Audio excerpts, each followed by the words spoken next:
Life in the suburbs had always felt deceptively peaceful. The streets were lined with manicured lawns, white picket fences, and the gentle hum of neighbors going about their routines. I had moved here seeking simplicity and quiet, a place where I could enjoy the small pleasures of life. At the heart of that life was Whiskers, my sleek gray cat. He was more than a pet. He was a companion, a mischievous presence who made even mundane mornings feel magical. But one crisp morning, a single envelope in the mailbox threatened to upend the calm we had built. It bore the HOA insignia, its formal design instantly signaling bureaucracy and authority. I opened it with a mix of curiosity and apprehension, only to find a sharply worded notice claiming that Whiskers was violating community pet regulations.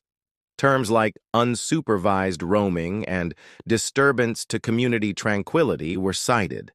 I read it twice, hoping it was a mistake. My cat had never harmed anyone, never caused property damage, and had only wandered innocently through the yard. Yet according to the HOA, he had become a menace. Initially, I laughed at the absurdity. Surely this was a misunderstanding, perhaps an overzealous neighbor complaining, but soon, subtler signs emerged. Furtive glances from neighbors, whispered conversations as I walked past, and the unmistakable tension of being watched. It became clear. The HOA was focused on me, and my cat was the target of their scrutiny. Days later, the first fine arrived. Modest in amount but heavy in implication, it represented the start of a bureaucratic war. Letters followed in rapid succession, each more insistent than the last. Ensure compliance with pet regulations, they warned. Further violations may result in increased penalties. The HOA had weaponized their rules, and suddenly my home felt less like a sanctuary and more like a battlefield. I tried to comply. Whiskers stayed indoors more often, walked on a leash when outside, and I double-checked the HOA handbook for every detail. But the complaints persisted, growing increasingly absurd. One morning I found a note taped to the door accusing Whiskers of wandering on the communal lawn. My heart sank at the ridiculousness. My cat had become a public enemy simply for enjoying the outdoors. Frustration began to replace laughter. I noticed patterns in the HOA's enforcement, rules applied selectively, fines intended more to intimidate than regulate. Yet Whiskers remained blissfully unaware, exploring his domain, chasing shadows and lounging in sunbeams. His innocence was striking against the backdrop of petty bureaucracy, a reminder of what this battle was truly about, protecting the freedom to enjoy simple pleasures without fear. Determined, I began documenting everything: photos, videos, timestamps, and witness statements. Each piece of evidence became ammunition in this unexpected war. The first in-person HOA meeting arrived, and I carried Whiskers in his carrier. He observed the board members with quiet curiosity, while I presented evidence showing his harmless behavior. The board members, armed with rules and authority, attempted to intimidate, but I countered with calm logic and facts. Whiskers' soft meow cut through the tension, disarming the room in a way even I hadn't anticipated. Neighbors began to notice. Their initial smirks grew into subtle support, some even offering their own stories of petty HOA enforcement. Whiskers' role expanded from a personal challenge to a symbol of reason versus arbitrary authority. The board, seemingly rigid, began to falter in the face of community scrutiny and undeniable innocence. Days turned into weeks. The HOA's threats intensified. Letters promising legal action if roaming violations continued, but my resolve strengthened. I shared our story quietly with neighbors, building alliances and quietly preparing for every eventuality. Whiskers' leaps, playful pounces, and serene naps became visual statements of defiance, showing that innocence and joy could challenge even the most rigid rules. The HOA scheduled another inspection. This time I presented an archive of evidence, meticulously organized to highlight Whiskers' harmless behavior. He perched elegantly on the patio, tail curling with casual dignity. The board recited rules and regulations, attempting to assert authority, but every claim was met with careful documentation, witness statements, and reasoned arguments. Whiskers leapt gracefully onto the lawn, surveying the board with casual curiosity, undermining their seriousness without effort. Tension hung in the air. Neighbors watched discreetly from windows and lawns, their quiet support adding weight to our argument. The meeting ended without fines, but the battle had only begun. The HOA's rigidity had been exposed, and the combination of evidence, charm, and community support had shifted momentum in our favor. I reflected on lessons from the past. The time my dog had faced similar absurd enforcement. That battle had ended with noise, barking, and chaos, but it had inspired subtle defiance and community engagement. Whisker's challenge was different. Quiet, charming, methodical. His innocence, strategy, and the support of neighbors had turned a personal struggle into a communal narrative of resistance. As the sun set, Whiskers stretched lazily on the patio, curling his tail around his body. I realized that even a small creature could change perceptions, influence community sentiment, and confront authority with humor, charm, and patience. And as I watched him, a thought lingered. Would you stand firm when rules make no sense? Would you defend freedom, innocence, and joy, even when threatened by rigid authority? And if you're curious to see how similar defiance played out with my dog, click here to see the chaos and humor that unfolded when barking became a weapon against the HOA. Whisker's story was only the beginning, and the adventure had only just begun. The mornings that followed were deceptively calm. The neighborhood streets were quiet, the lawns pristine, and life seemed to flow as usual. Yet beneath this surface, tension simmered. The HOA, frustrated by their earlier inability to impose fines, had grown more vigilant. Letters arrived more frequently, each word carefully chosen to assert authority and maintain the illusion of control. But Whiskers, ever unaware of the growing bureaucratic storm, continued his explorations, leaping gracefully over fences, stalking leaves, and chasing sunbeams with reckless abandon. I quickly realized that this battle was no longer just about a pet. It was about asserting reason against arbitrary power. Every time Whiskers ventured outside, I documented his movements meticulously, timestamps, photographs, videos, and notes about his behavior. I began to notice patterns in HOA communication. Their threats often lacked specifics. Their inspections seemed designed more to intimidate than ensure compliance. Each observation became a strategy, each piece of evidence a countermeasure. Neighbors, previously passive observers, began to stir. A few approached me quietly, sharing tales of petty fines and overreaching rules. "They fined me for leaving my recycling bin out too long," one neighbor confided. "It's absurd, but seeing your cat navigate their scrutiny, it's almost inspiring." These conversations, whispered at first, slowly became open discussions. Whiskers had become more than a pet. He had become a symbol of subtle resistance, a mascot of community resilience. The first escalation came in the form of an official inspection. I anticipated it, preparing Whiskers and our meticulously documented evidence. As the board members approached, clipboard in hand and expression stern, Whiskers stretched lazily on the patio, unbothered by the looming threat. "Your pet has been reported again," the inspector began, voice clipped and precise. I presented our evidence calmly. Videos showing Whiskers' harmless activities, logs of his daily routines, and statements from neighbors who had witnessed nothing disruptive. Whiskers, sensing the tension, leapt onto the edge of the lawn and surveyed the room with quiet curiosity. The effect was immediate. Some neighbors watching from their windows chuckled, while the board members struggled to maintain authority in the face of undeniable innocence. Every claim they made was countered with facts and evidence, and the subtle charm of a small gray cat doing nothing more than exploring his yard became a visual metaphor for the absurdity of overreach. Over the next several weeks, HOA communications intensified. Letters threatened fines, legal action, and potential community censure. Yet every threat only strengthened our resolve. I continued documenting, sharing updates with supportive neighbors, and carefully analyzing each rule and regulation cited.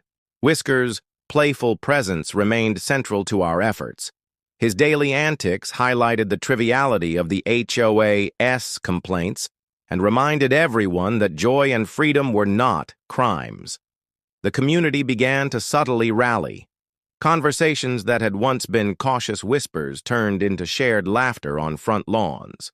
People exchanged stories of minor disputes, knowing smiles, and shared amusement at the persistent absurdity of HOA enforcement.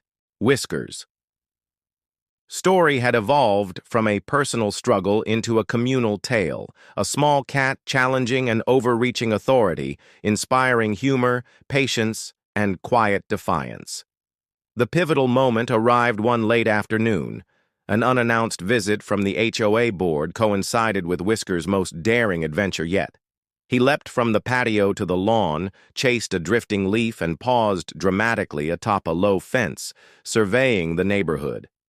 The inspector, clipboard shaking slightly, attempted to document violations, but each observation was immediately disproven by our meticulous evidence.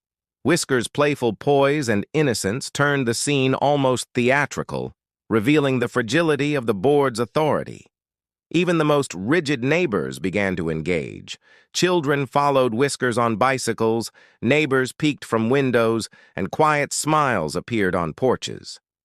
Authority, once projected as absolute, began to crumble under the combined weight of community observation, evidence, and the simple, undeniable charm of a cat who had done nothing wrong. The story took a further twist when the HOA sent a formal notice accusing Whiskers of disturbing communal peace. I laughed quietly at the absurdity, noting the exact time and location of his harmless nap beneath the tree. I responded with evidence, photos, timestamps, and neighborhood testimonies. The careful preparation left no room for misinterpretation. Whiskers was innocent, and the board's accusations were baseless. With each passing day, the neighborhood's support grew stronger. Conversations about the absurdity of the fines became open and frequent. Residents laughed together about petty regulations, and even previously, neutral neighbors joined in quietly documenting HOA overreach. Whiskers' antics, chasing shadows, leaping fences, curling in sunbeams, had become central to a shared narrative of resistance, humor, and community solidarity. Then came the formal community meeting. Board members attempted to assert their authority with rigid formality, citing rules, fines, and complaints. I attended with Whiskers, our evidence neatly organized. The meeting was tense, but each claim they made was countered calmly, logically, and with proof. Whiskers, perched on the edge of the room, occasionally shifted or stretched, drawing attention to the absurdity of policing a harmless creature. The combination of preparation, evidence, and charm neutralized intimidation, leaving the board visibly frustrated. By the end of the meeting, it was clear the balance of power had shifted. The HOA's attempts to assert dominance had faltered, their authority exposed as fragile when confronted with reason, humor, and community support. Whiskers' daily presence, playful innocence, and perfectly timed antics had transformed a personal struggle into a communal tale of subtle resistance. The lessons were unmistakable. Courage does not always roar. Sometimes it purrs quietly, leaps gracefully, and inspires community action. Authority thrives on compliance and fear, but falters when met with reason, charm, and meticulous preparation. And innocence, when strategically documented and supported, can dismantle even the most absurd forms of control. As evening fell and Whiskers curled up on the patio, I reflected on the past, the barking dog, the chaos that had ensued, the lessons learned, and realized that defiance comes in many forms. Sometimes it is loud, disruptive, and chaotic. Other times it is quiet, playful, and charming, captivating hearts and shifting perceptions. Whiskers had taught me that even the smallest creature could wield extraordinary influence.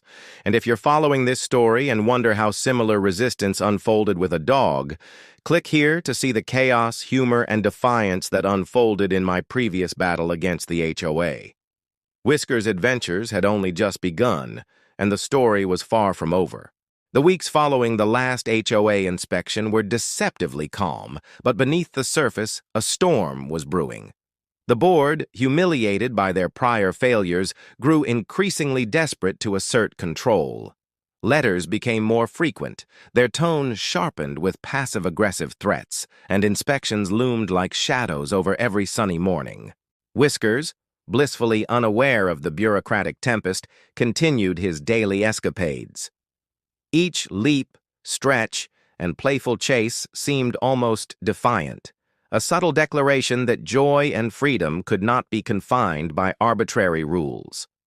I knew better than to underestimate the HOA. Their authority depended on intimidation, fear, and compliance. Armed with meticulous documentation, photos, videos, timestamps, and neighbor testimonies, I prepared for every eventuality. Each day became a delicate dance.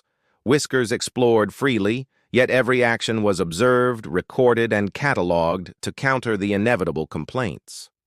Community support began to flourish in unexpected ways. Neighbors who had once quietly observed now reached out with encouragement, sharing their own grievances about petty fines and overreaching regulations. One elderly couple recounted being fined for planting flowers too close to the sidewalk. Another neighbor mentioned being reprimanded for minor sidewalk cracks.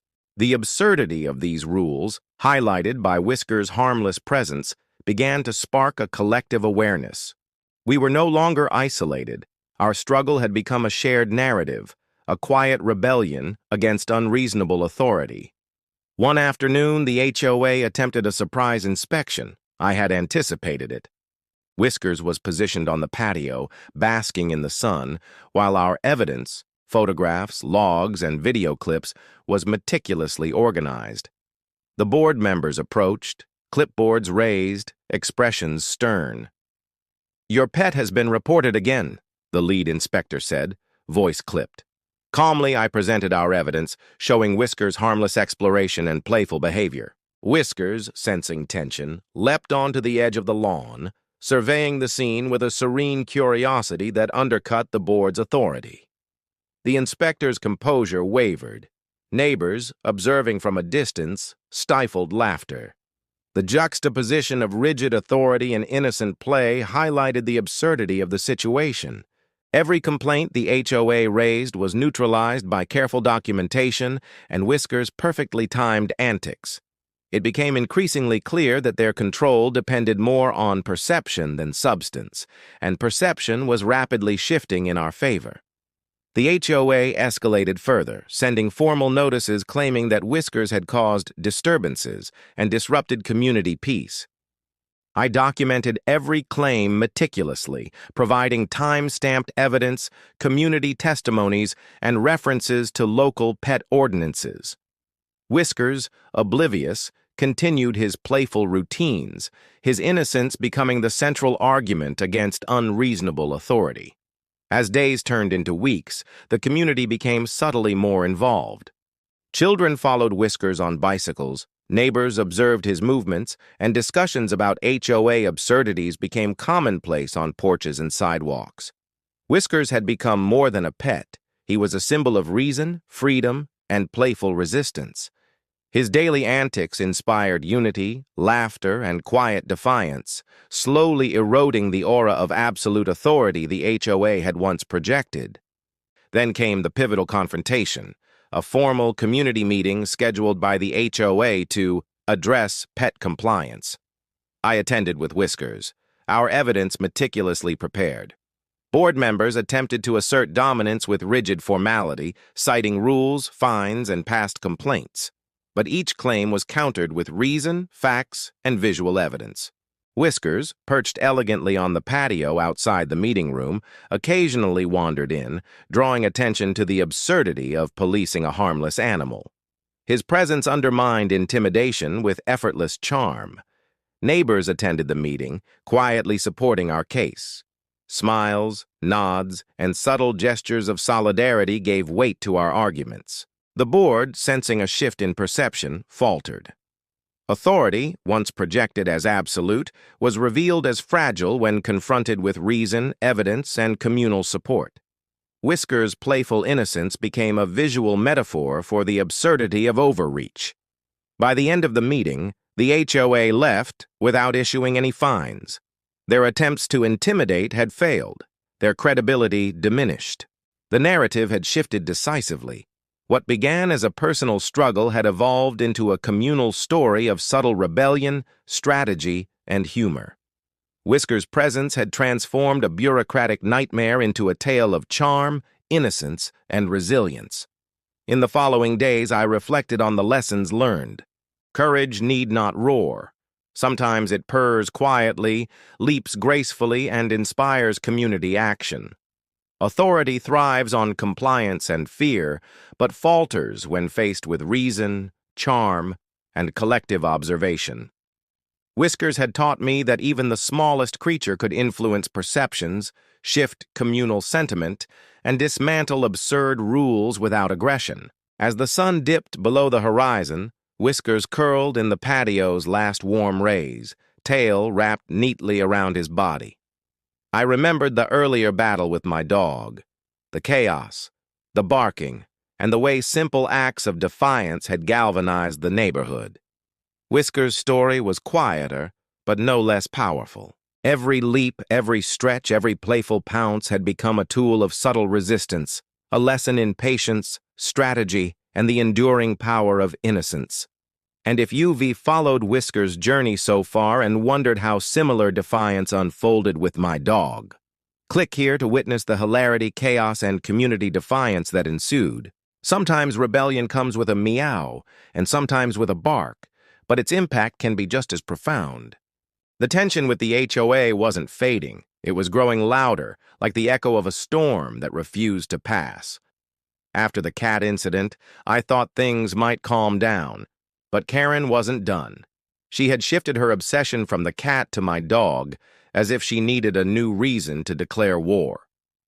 One evening, I was sitting on the porch sipping tea, while Max, my loyal German shepherd, rested by my feet. He wasn't barking, wasn't running, just laying there, peaceful. But Karen walked by, clipboard in hand, and gave me that signature glare. "You know," she snapped, "that dog of yours is a menace. We've had complaints." Complaints? From who? Max hadn't barked in days. Still, I stayed calm. "Karen, he's literally lying here, not making a sound." But Karen wasn't after truth. She was after control. The very next morning, an envelope showed up in my mailbox. Another fine. This time, excessive dog barking disturbing the peace. I laughed out loud. It was ridiculous, but also infuriating. The HOA had weaponized paperwork against me. I decided not to let it slide. I grabbed my phone, opened the security camera app, and pulled up the feed from the night before. Hours of footage. No barking, no noise. Just Max sleeping inside the house. Proof. But even proof wasn't enough. When I showed the HOA board, Karen twisted her lips into that smug smile. "Cameras can be edited," she said, her voice dripping with sarcasm. "We rely on neighbors' reports, and they say the dog barks." I wanted to shout, to fight back, but I realized something. This wasn't about noise. This was about power. So I changed tactics. Instead of defending myself, I leaned into the absurdity. The next time Karen marched over, clipboard in hand, I greeted her with a smile. "Oh, you're here about Max? Funny, you might want to file a complaint against the birds, too. They're terribly loud this time of year." Her face turned red, but Karen wasn't done. She started leaving little notes on my door. "Control your animals. This is your final warning." Each one more dramatic than the last. I could feel the HOA tightening their grip, but with every move they made, I grew more determined to push back. And then came the night it all boiled over. I was inside watching TV when Max suddenly perked up, ears twitching. He wasn't barking, just alert. I followed his gaze toward the window, and there she was, Karen, standing on my lawn, at night, clipboard in hand. I stormed outside. "What are you doing on my property?" She flinched, but quickly recovered. "I'm documenting evidence," she hissed. "Your dog has been disturbing the neighborhood. I have every right." My blood boiled. "You don't have any right to step on my property at midnight. You're trespassing." But Karen just smirked. "You'll hear from the board." That was the moment I realized this wasn't just an HOA dispute anymore. This was war, and Karen had just crossed the line. The next morning, I wasn't surprised to find another notice in my mailbox. But this one was different. It wasn't just a fine. It was a warning of legal action. Karen had reported me to the HOA for harassment because I yelled at her while she was trespassing. Unbelievable. I knew I couldn't handle this alone anymore. So I made a decision that Karen wasn't expecting. I called a lawyer. When I explained everything, the false fines, the midnight trespassing, the fake complaints, my lawyer leaned back in his chair and said, "This isn't just harassment. This is abuse of power. And if she keeps this up, it's lawsuit material." That one sentence gave me hope. For the first time, I felt like I wasn't powerless against Karen and her HOA army. But I didn't want to jump straight to a lawsuit. I wanted to set a trap, so I set up extra cameras, not just in front of my house, but hidden ones covering the yard and porch. If Karen stepped foot on my property again, I'd have crystal clear evidence, unedited, undeniable. And sure enough, it didn't take long. 3 nights later, Max growled softly, alerting me again. I checked the live camera feed on my phone, and there she was, Karen, on my lawn, taking photos of my flower beds.